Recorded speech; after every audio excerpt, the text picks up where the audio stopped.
कीर्तनाचे भाव या यूट्यूब चॅनलला लाईक, शेअर, सबस्क्राईब करा आणि बेल आयकॉन घंटी दाबायला विसरू नका. श्रवणाच्या आंधळ्या मायबापाची त्या मला चिता बोलतात गड्या.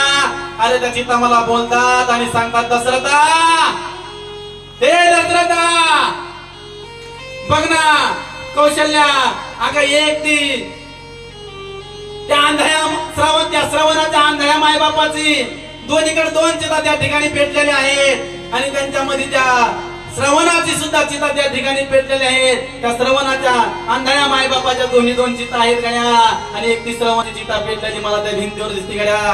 त्या भिंतीवर त्या ठिकाणी दिसते, त्या भिंतीवर चिता पेटलेल्या आहेत आणि त्या चिता मला बोलतात गड्या.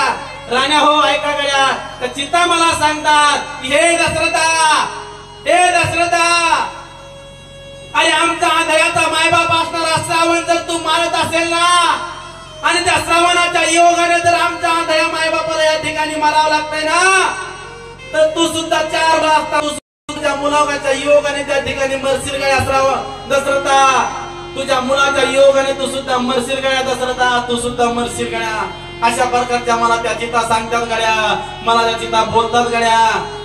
आता मला तरी असं वाटतंय गड्या, आता माझा काळ त्या ठिकाणी जवळ आलेला आहे गड्या, माझा काळ त्या ठिकाणी जवळ आलेला आहे. अशा चिता त्या मला बोलतात. त्या आंधळ्याचा, त्या श्रवणाचा आंधळा बाप सांगतोय, दशरथा, अरे आमचा आंधळ्याचा मायबाप असणारा तो श्रावण, त्या श्रावणाच्या योगाने जर आम्हाला मरावं लागत असेल ना, तर तू सुद्धा तुझ्या पुत्राच्या योगाने मरशील गड्या. तू सुद्धा तुझ्या पुत्राच्या योगाने मरशील. आणि मला तरी असं वाटतंय, आता मला तरी असं वाटतंय सुद्धा गड्या, मी सुद्धा माझ्या पुत्राच्या योगाने त्या ठिकाणी मरणार आहे गड्या, मरणार आहे. सांगू का दादांना तुम्हाला, कर्म, अरे कर्म हे देवाला सुद्धा चुकलं नाही गड्या. कर्म हे देवाच्या बापाला सुद्धा चुकलं नाही गड्या, देवाच्या बापाला सुद्धा चुकलं नाही.